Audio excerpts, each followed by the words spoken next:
నేపాల్ మాజీ రాజు జ్ఞానేంద్ర షాకు రాజరిక అనుకూలవాదులు ఖాట్మండులో ఘన స్వాగతం పలికారు. హెలికాప్టర్లో పోఖారా నుంచి త్రిభువన్ విమానాశ్రయానికి జ్ఞానేంద్ర షా చేరుకున్న వెంటనే రాష్ట్రీయ ప్రజాతంత్ర పార్టీ నాయకులు, కార్యకర్తలు మాజీ రాజుకు అనుకూలంగా నినాదాలు చేశారు.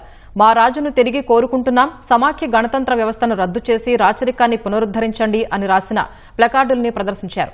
77 ఏళ్ల జ్ఞానేంద్ర నేపాల్లోని ఆధ్యాత్మిక ప్రదేశాలను సందర్శించి రాజధాని ఖాట్మండుకు వచ్చారు. విమానాశ్రయం వెలుపల రహదారికి ఇరువైపులా జ్ఞానేంద్ర చిత్రం, జాతీయ జెండాలతో మోటార్ సైకిళ్లపై వచ్చిన వందల మంది స్వాగతం పలికారు.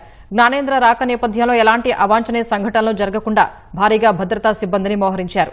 ప్రముఖ బాలీవుడ్ నటి మనీషా కొయిరాలా కూడా మాజీ రాజును స్వాగతించాలంటూ తన సోషల్ మీడియాలో ఖాతాలో ప్రజలకు విజ్ఞప్తి చేశారు.